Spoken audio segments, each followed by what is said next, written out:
If you're a regular viewer of vaguely science-based YouTube channels like this one, then you'll probably know only too well that we're living in a rapidly changing world where some bright spark somewhere on the planet is coming up with a technology or device that gets hailed as a game changer or revolutionary breakthrough almost every week. Most of them don't end up changing any games or starting any revolutions though, but every now and then science hits the jackpot and the world takes another technological leap forward. Way back in 1959, the American physicist Richard Feynman gave a talk in which he described his vision for one of these winners. It was a process that would allow scientists to manipulate and control individual atoms and molecules. That might not sound earth-shattering to our 21st century ears, but it was pure science fiction back then. Feynman's dream became a reality in the 80s though, with the advent of something called the scanning tunneling microscope, for which its inventors Gerd Binnig and Heinrich Rohrer received the Nobel Prize for Physics in 1986. That invention allowed scientists to do precisely what Feynman had envisaged more than 2 decades earlier, and the world got a fancy new word to add to the dictionary: nanotechnology. Since then, nanotechnology has genuinely revolutionised almost every aspect of our modern day lives, from pharmaceutical products to construction materials and industrial processes, through to fuel efficiency and even the clothes we wear. And now, nanotechnology has reached the world of electric vehicle batteries. And, needless to say, it's gonna be a game changer.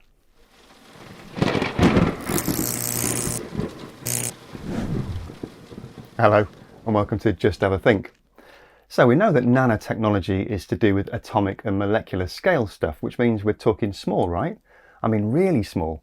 A nanometer is a billionth of a meter. A human hair is about 100,000 nanometers wide, so the ability to manipulate stuff at nanoscale is pretty spectacularly smart science. And it turns out when you get down to that kind of microscopic level, weird stuff happens. Atoms start reflecting light differently, for example, so gold can become purple and silver can become yellow. And your mommy suddenly becomes your daddy. And everything looks like a giant cupcake. Perhaps more significantly, getting down to nanometer scale allows scientists to vastly increase the surface area of a material, which means more atoms can interact with atoms of other materials, and then all sorts of benefits start kicking in. You get materials that are stronger, more durable, and even more electrically conductive as a result. According to the US National Nanotechnology Initiative, nanotechnology is not simply working at even smaller dimensions. Rather, working at nanoscale enables scientists to utilize the unique physical, chemical, mechanical, and optical properties of materials that naturally occur at that scale. The potential of nanotechnology certainly hasn't escaped the attention of the auto industry, and in particular, the rapidly developing electric vehicle sector, which has spent years and years looking for ways to reduce weight and improve the performance of vehicle batteries. Much has been promised by so many, but as is so often the case these days, it's a Chinese company that'll be the first to launch an actual vehicle onto the actual market that actually contains nanotechnology in its actual battery. They're called GAC Group, and they're about to launch the latest version of their Ion 5 crossover SUV, featuring lithium-ion batteries enhanced with graphene, which is a nanomaterial that China is particularly obsessed with. Specifically, GAC's technology uses graphene instead of graphite as the anode material. Graphite's the usual choice for lithium-ion battery anodes because it easily transfers collected electrons into the metal wires of an electrical circuit.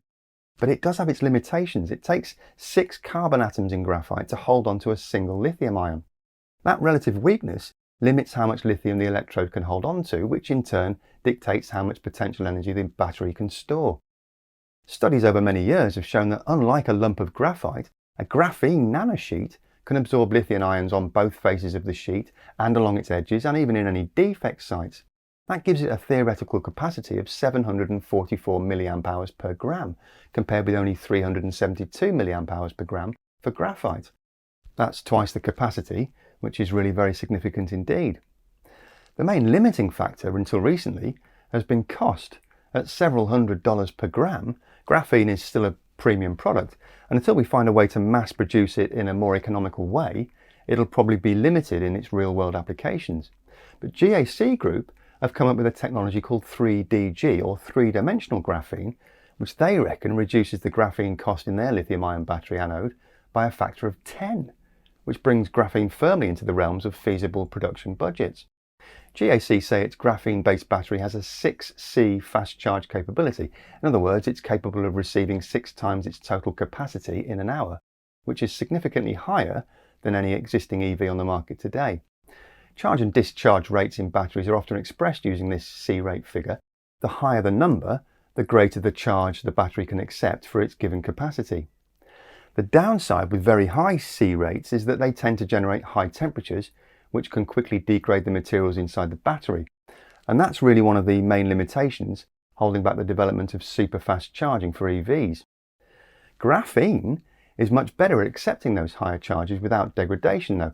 And although GAC haven't provided specific technical details of how their 3DG tech works, it's quite likely that it's this property of graphene that's allowed them to achieve such high charge rates. The result is the new Ion 5 can be recharged from 0 to 80% in just 8 minutes. That's getting much closer to the time it takes to fill up an internal combustion engine car with a tank of fuel. GAC aren't the only ones to have embraced a nanotechnology solution for their battery tech though. Mercedes-Benz recently announced a joint partnership with the US company Sila Nanotechnologies to develop a battery for their G-Class SUV that replaces the graphite in the anode with silicon nanoparticles. The principle is not dissimilar to the graphene that GAC have used. A silicon atom can bind to 4 lithium ions, which in principle means a silicon-based anode could store 10 times as much energy as a graphite anode. Silicon is very cheap and very abundant, so there's a big commercial advantage there over graphene.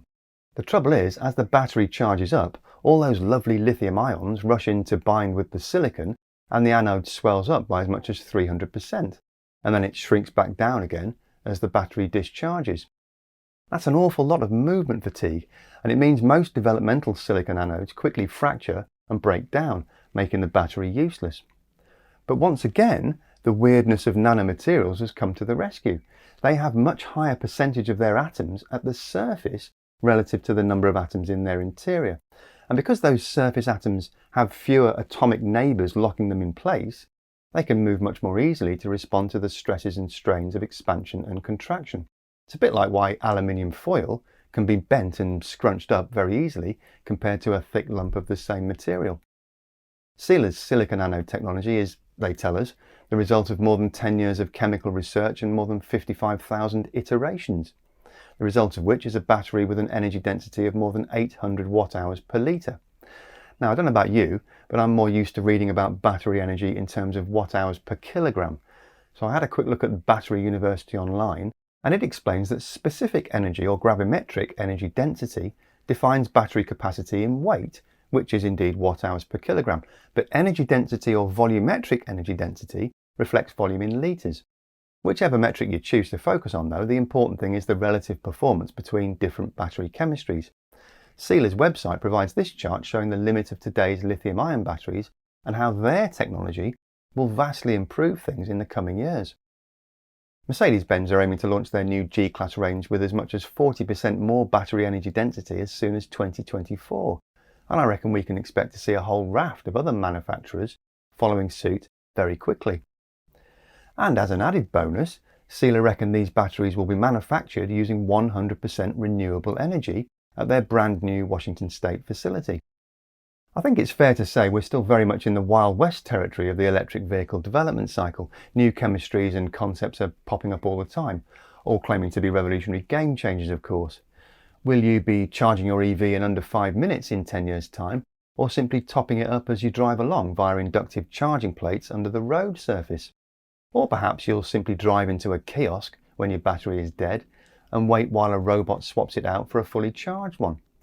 Maybe we'll end up filling our cars with hydrogen instead, and perhaps we won't even own our own vehicle in the coming decades, and we'll just tap on an app and wait 2 minutes for an autonomous vehicle to arrive and take us to our destination. All of these technologies already exist. It's just a matter of which one gains market supremacy the fastest.